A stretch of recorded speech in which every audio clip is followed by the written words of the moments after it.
Hello people, what is going on? Welcome back once again to another video of my channel.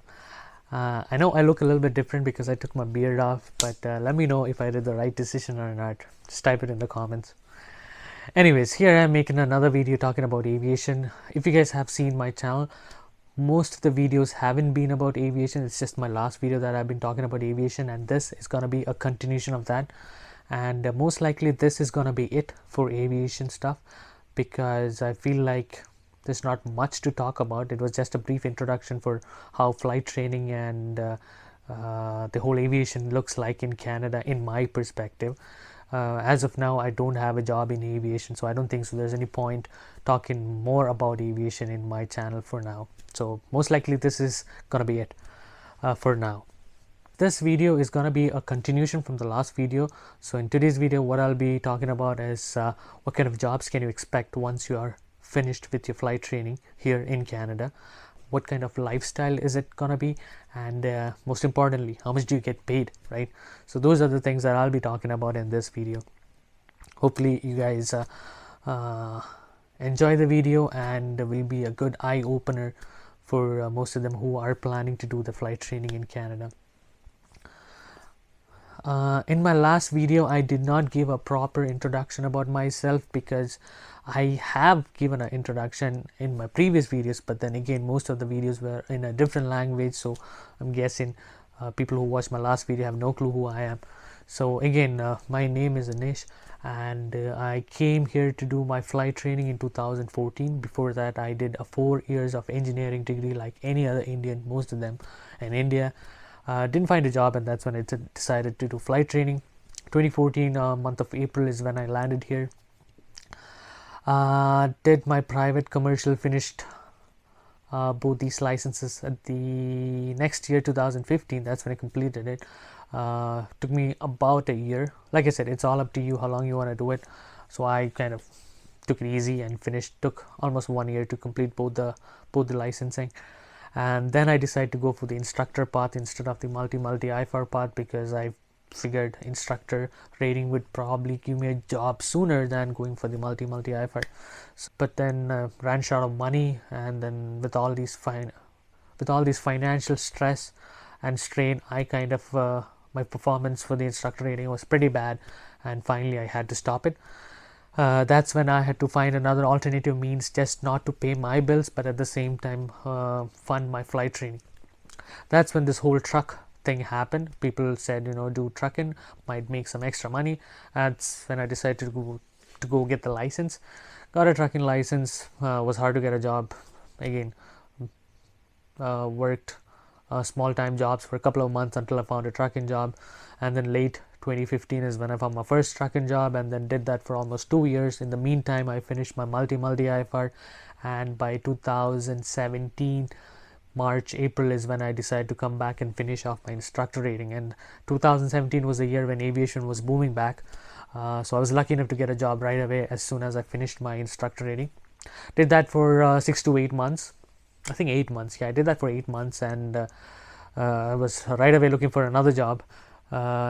Then I got a job on the right seat of a King Air 90 flying medevacs. Medevacs as in medical evacuations. That's pretty much like an air ambulance, a plane ambulance.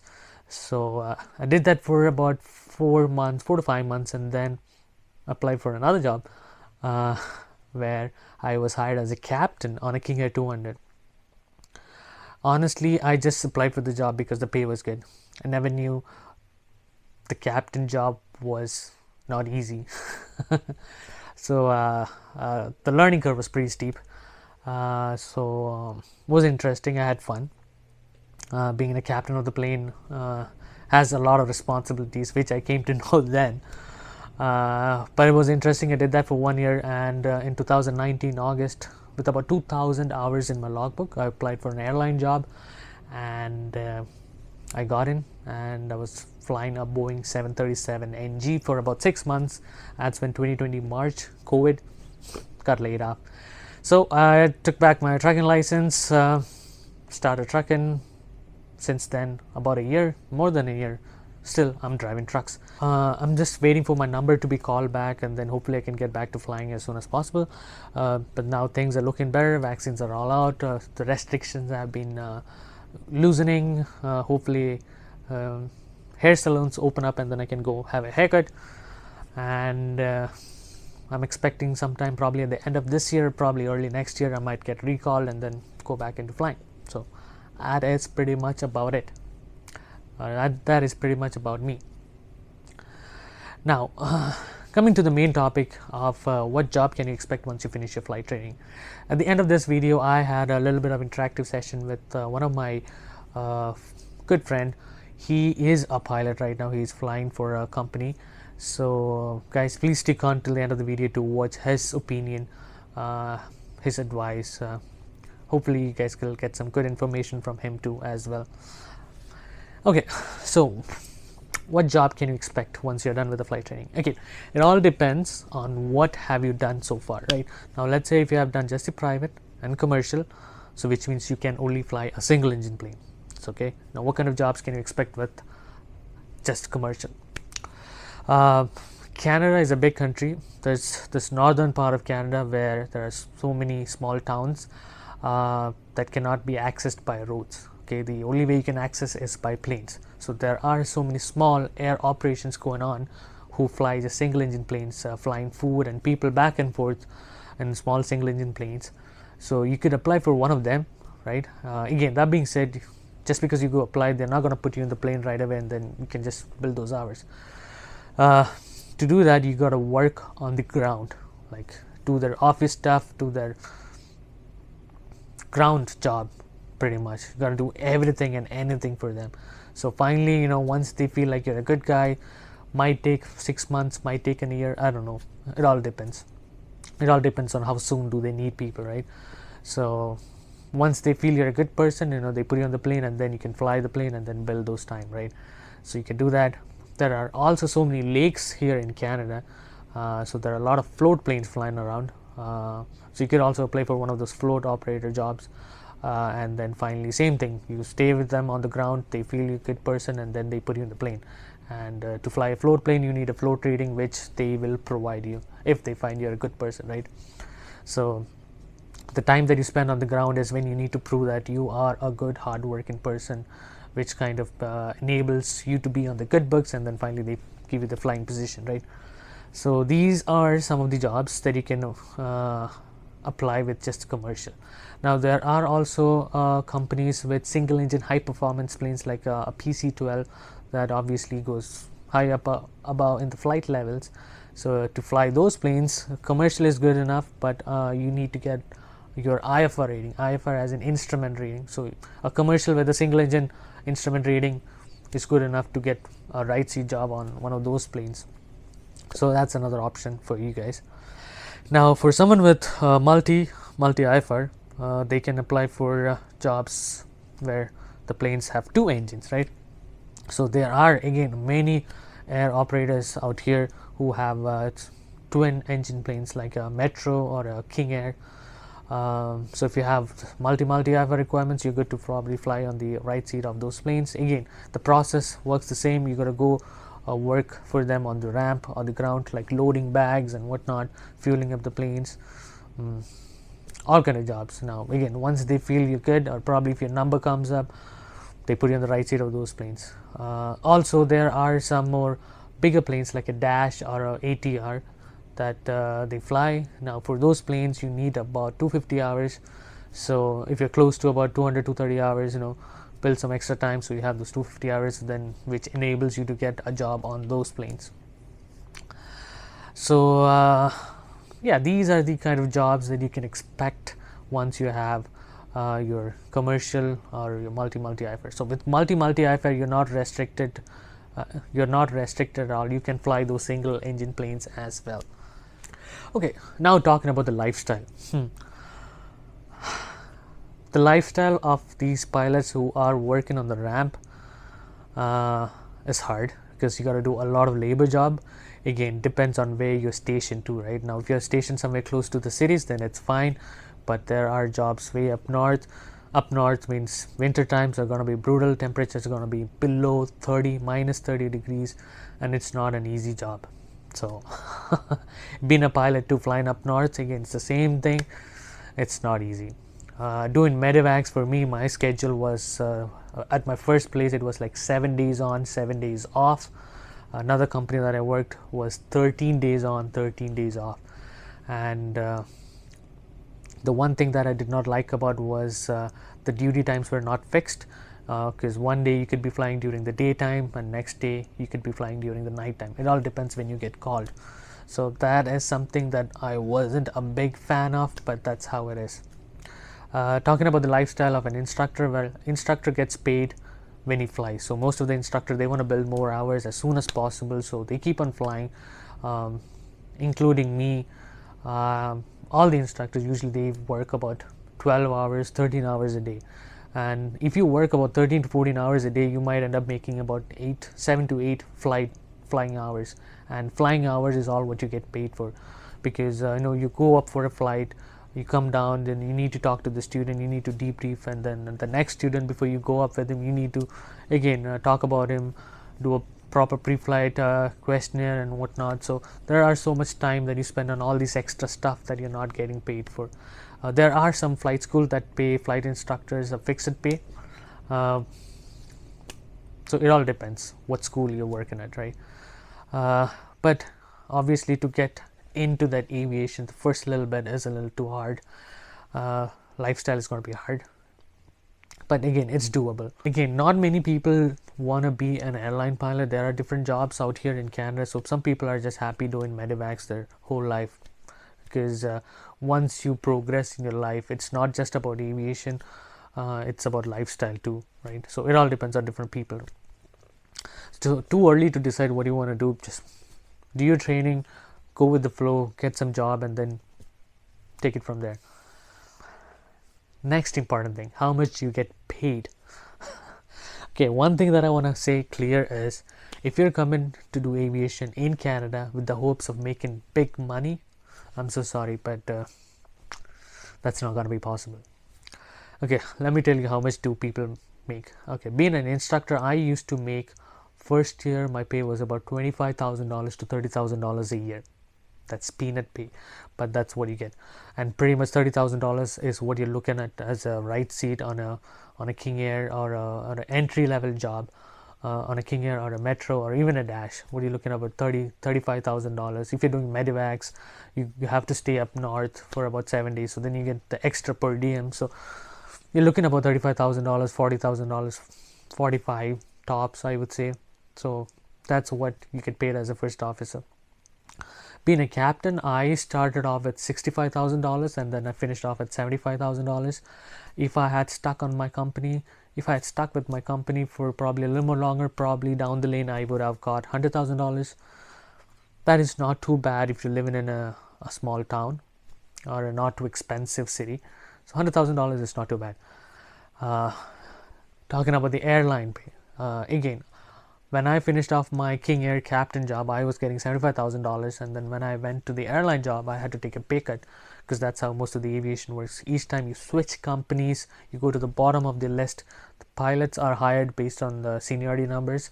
So if I go, I am number 1, there's another guy coming after me, he's number 2. So that's how the seniority number goes. And once you switch companies, you go to the bottom of the list, and bottom of the list means bottom pay. That's what you get. Unless if you're getting hired as a direct entry captain, again, that's a different thing. But as a airline FO, my first year pay was about $55,000. Second year would go up to $75,000 or $70,000. Yeah. So again, this is the basic pay. If you wanna make extra money, obviously you can do overtime. I remember being a captain, I did a whole month of overtime, and one of my paycheck was about $12,000. Yeah. But I only got $6,000 because the half of it goes as taxes. That's the other problem in Canada. The more money you make, the more money you pay in taxes. That being said, you have free health here and all the other kind of benefits if you have family and stuff. So that's why you pay taxes. So coming to aviation to make money, I don't think so it's a good idea. The top end, an airline captain would make about 200,000 plus. But again, how long does it take you to get to that point? I don't know, man. It takes a while. If you look at me, I kept on moving. But if someone who has family, they are not able to move right away, right? So because I stayed with my first job for 8 to 9 months, and then I looked for another opportunity. As soon as I got the other opportunity, I just went there.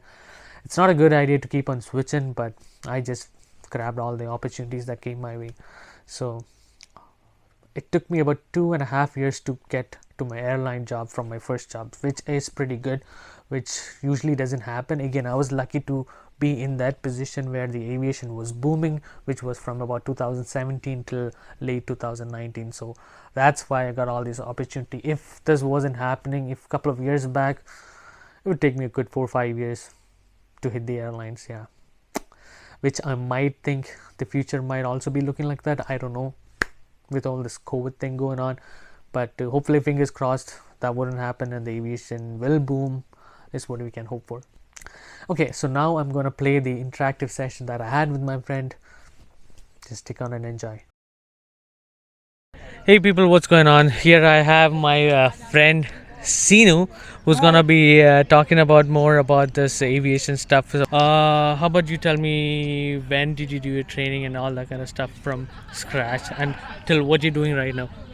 All right, yeah, I'll start off introducing myself. My name is Sinu, like Anish already said. I moved to Canada about late 2012. I believe it was December 2012. Came here, started my flight training at Harv's Air, just like Anish did.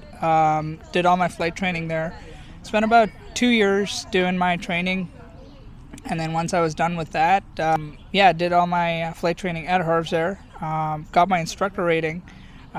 Then worked as an instructor for about 2 years at Harv's Air, from 2015 till 2017. Right. Then I found a job flying for Perimeter Aviation, which is a small northern carrier in Canada. And so I spent about 2 years, or about a year and a bit in northern Manitoba, flying Dash 8 aircraft. Once I was done with that, I moved to another airline called Sky Regional, which is a subsidiary for Air Canada. So they call themselves Air Canada Express. So I flew for them for about 2 years till 2020. I started off as a first officer, then moved up the ranks, became a captain there. Didn't last very long, thanks COVID. Yeah. And then once that was done, I had just lost my job last year in early 2020. Waited for a few months, got called back, got laid off again. And now I'm with another cargo airline called Cargojet out of Toronto, in Hamilton. I fly the Boeing 767 and the 757 for them. That's basically it. That's my journey over the last 8 years. It's been pretty interesting and rewarding at the same time, and frustrating as well. But overall, it's been great. Training. So you did instructor rating. How do you think about the whole instructor rating as such? Because there are a lot of people who are talking about how to do the training, right? There are times when people say, do they want to finish the commercial first, or do they want to do the multi-IFR as a part of their commercial training? What do you think would be right? Because I did mention in my last video, I was talking about, like, if you want to do your multi-IFR in between your commercial training, you hit some of those requirements, and then you could end up saving money too. But then again, it depends, right? So what do you want to say about that? So it really comes down to what your financial situation is like. So if you have the means for it, if you have the resources for it, I would recommend, just like you said, do your multi-IFR as a part of your commercial training, and then do your instructor rating. That way you get everything done. However, if you feel like you only have a choice between, so when I did my training, I had a choice between either doing multi-IFR or doing my instructor rating. So I went with instructor rating solely because if I did my instructor rating, then I could just start working as an instructor, and then maybe at a later stage I could go do my multi-IFR, which is what I did. So I instructed for about a year and a half, almost about 2 years, and then that's when I thought, now I have the means to do my multi-IFR, and I did it that way. So there are pros and cons to both. Like I said, it really comes down to how you see it. The pros to doing it together, like Anish mentioned, you can get everything done in one go, and it will be cost efficient for sure. And then you know, that's the thing I'm talking about, right? Cost efficient. When I say you want to save money, but then in aviation, do you think you can save money? Right? Well, yeah, you can, but it's not going to be a huge difference. In the sense, to give perspective in terms of numbers, someone who's doing their multi-IFR when they're doing their commercial license, you can condense it together, because that way you're getting everything done at the same time. So the hours that you're flying to get your commercial is also counting towards your multi-IFR, or the hours the other way around. Actually, the hours that you're doing for your multi-IFR is counting towards your commercial license. But if you just did get your commercial license done, and that's 200 hours of flying, after that you still need another 35 hours of multi-IFR, which, you know, again, 35 hours is a rough estimate. Some people can do it faster, some people may need more time. Like, that's just an average of timing. However, in my personal experience, since I did instruct for about a year and a half, that experience does count for something in terms of... Because you instructed first, and then that's when you decide to do your multi-IFR. Absolutely. Later, right? Yeah, so that kind of helped me to have a ground level understanding of what's needed for my multi-IFR.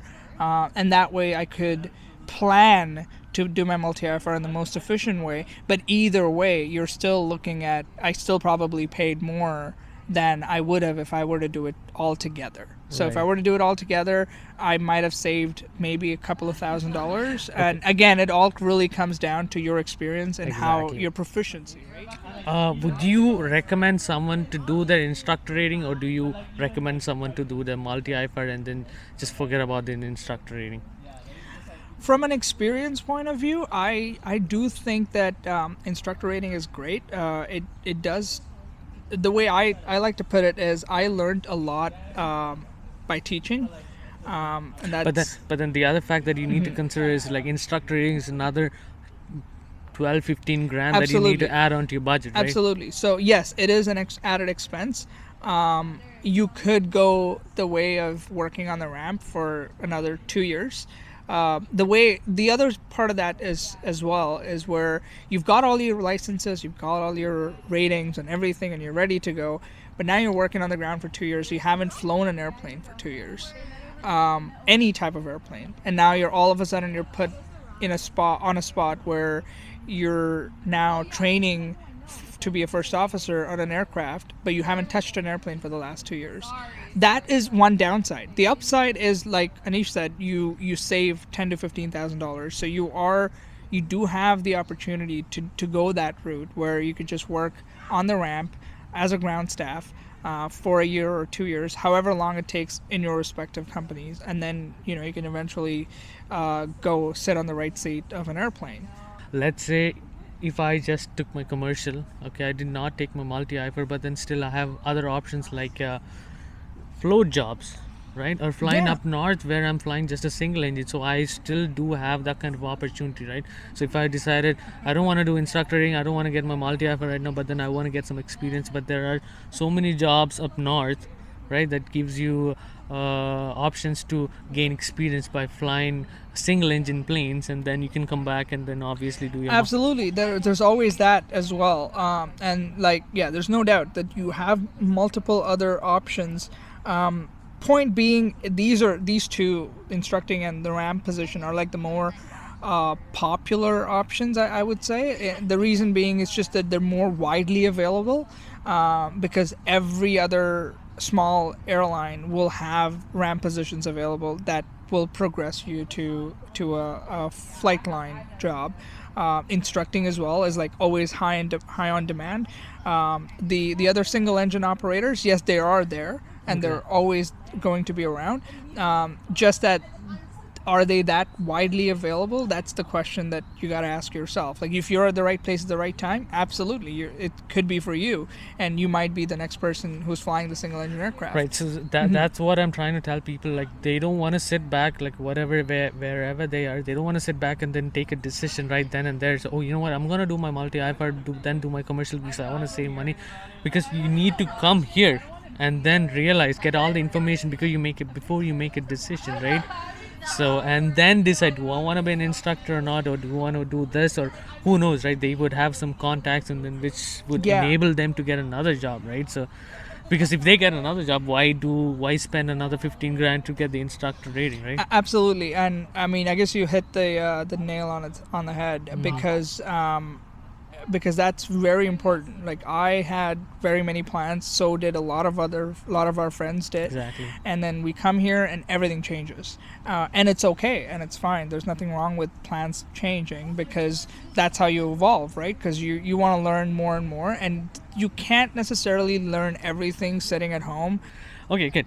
Another thing that I want to add is one of the ATPL requirements when you do your commercial training, right? Most of the people, they miss out on is, I think, the 25 hours of night hours. So please do make sure, once you do your training, do look into those ATPL requirements and do your training accordingly. Because I know a lot of airline pilots who come back to rent out planes so that they can meet all those requirements. And yeah, there's quite a few of them.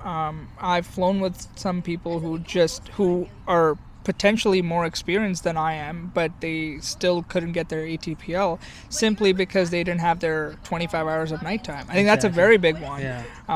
So even, the first thing you want to do as a part of your time building towards your 200 hours, that's your get out of jail free card, because that's the time that you're doing just for yourself. You can use it however you want, so you'd want to use it in the most efficient manner possible, which is trying to tick off as many of your ATPL requirements as you can, because regardless of which way you choose, I mean, if you choose your instructor path, yeah, you may be able to get those hours at some point, but if you go with your ground or single engine time, it's very hard to get. If you're flying float, you can't fly at night, so you're not going to get your nighttime at night flying floats. Or if you're flying a single engine airplane, even that, if you're flying up north especially, they don't necessarily fly at night all that much.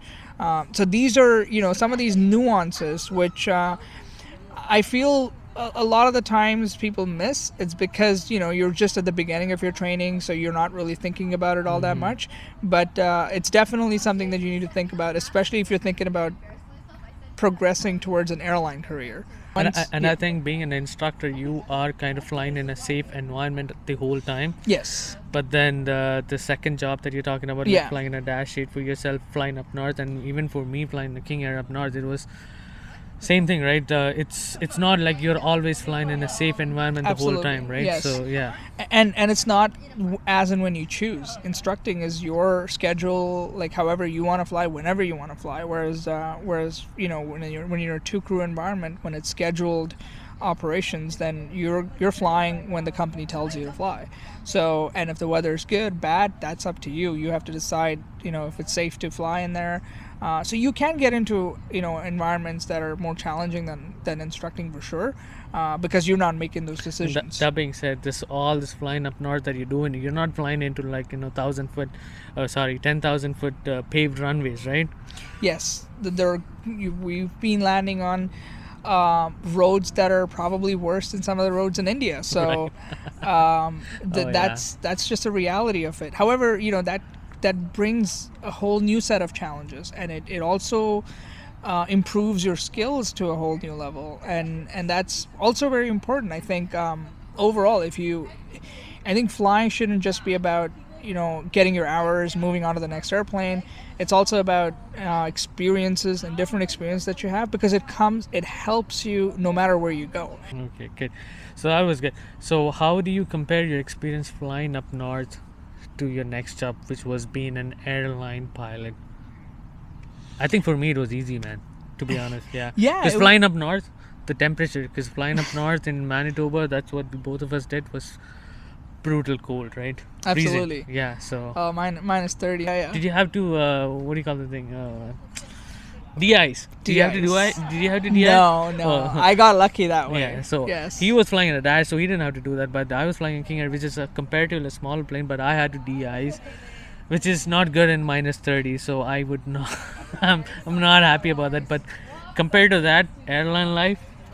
Oh, it's amazing. It's I think the kind of life that we, especially if you're watching this from India, you're probably looking at it going, that's what airline life is all about, right? It's all about the glamour and passing through airport security, got your uniform, got your tunic on, got your hat on and everything. Yes, that's what it is. It is, to a large extent, that's what it's all about. And so a lot of the external factors, like de-icing is one, sometimes fueling too. You guys did refueling yourselves exactly, as well. Yeah. Oh yeah, so I think pilots did not have to refuel the planes, but here in Canada you gotta fuel your planes by yourself, which you didn't do it, I guess. I got lucky. I got lucky that so, way. Yeah, but I had to do that. Yeah. But yeah, with going back to the Air Canada experience, it does present its own set of challenges. So they're not exactly the external factors that we were talking about, like the ones that we just mentioned, they're not a factor anymore. However, you're now presented with a different set of challenges, which are much easier because they're not physically challenging. They're mostly just your mentally straining stuff, which could be, now you're flying into some of the most busiest airspaces in the world. Yes. Like, we're flying up north, we're the only ones flying. Exactly. Right? So we're not talking to anyone. Like, we're just there and we're all on our own. However, now you're flying into Toronto. Toronto is a lot busier than Winnipeg ever was. Exactly. Or northern Manitoba will ever be. Or even going down to the States, right? Absolutely, yeah. Or down to the States. I was fortunate enough to fly into New York, and Atlanta. Atlanta is considered to be the busiest airspace or airport in the world, and these airports are busy. They are extremely busy. Their airspaces are very congested. So pretty much every job has their own challenges. Exactly. It's just you have to adapt to different challenges, and that's what I said about flying, is that you're never going to be settled to a point where you think, okay, it's a routine. It's never a routine, and that's precisely why we do this job. It's because it's not routine. It's hard to get bored of flying. You're always going to find something that's more challenging, or there's something different about it.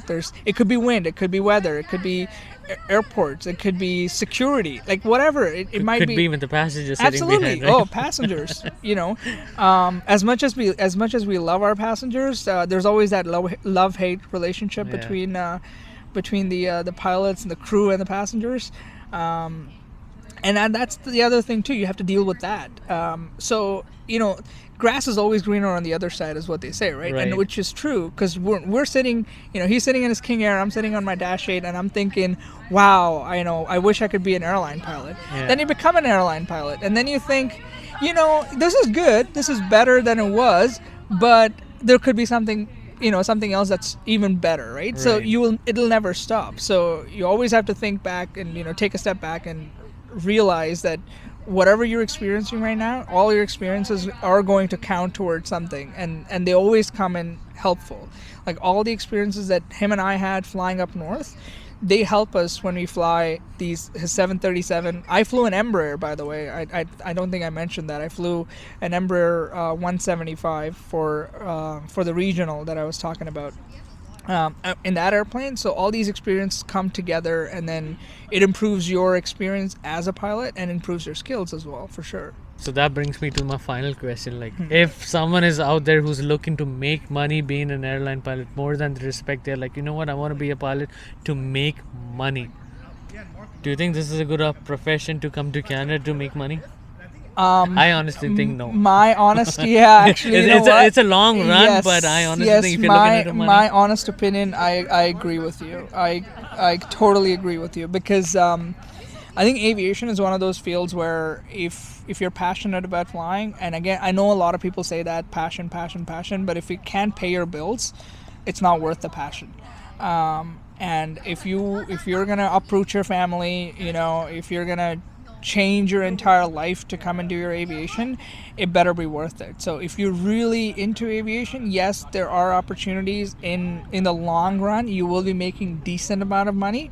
We're not talking Wall Street money. We're talking decent, livable wages where you'd be happy. But you're not making like millions of dollars. It's not like it happens. Doesn't happen in Canada. It doesn't happen in Canada for sure.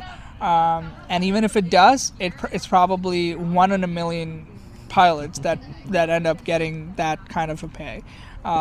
So I wouldn't say if you're looking at aviation as being a pilot as a money making machine, you're going to end up spending more than you'll earn, at least in the first few years. And even when you do get your returns, it's not going to be fantastic. It takes time. It takes a lot of time, and it takes a lot of hard work and effort that goes behind the scenes. And we've been there. It hasn't been an easy ride. We do it because we love the profession, but at the same time, it's gratifying because you love what you're doing. But money alone, if that was what I was looking at, I wouldn't do it for sure. All right, guys. I hope both of us have answered most of your questions. So to bring this whole video to a nutshell, what are we looking at? So once you finish your training, there are different jobs out there, but do not make a decision right now. Just come here, do your training, talk to people, get all the information, then decide what you want to do. If you're looking to make money, you're in the wrong field, right? Yeah. I mean, I really don't want to say it that way. The reason being, as much, okay, I would say that you are going to make decent money to live a comfortable life.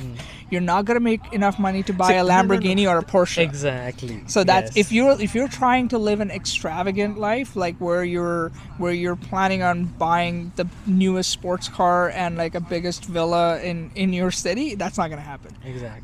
Unless you have other sources of income, just flying alone is not going to cut it. But aside from that, if you want to just buy a house, have a normal car and a normal family, and live a modest life, absolutely, it's doable, and it's well worth it. But we've mentioned that many times. If money is the only thing you want to do, get into finance. Again, this is not financial advice, but exactly, that would be a better field to go than aviation. Right. So I am hoping you guys have enjoyed this video. If you have any questions, please do type on the comments below, and then please do make sure you hit the like, subscribe for my handsome young guest here. Thank you. Who have helped me out here. All right, guys, until next time, take care. Bye bye. See ya.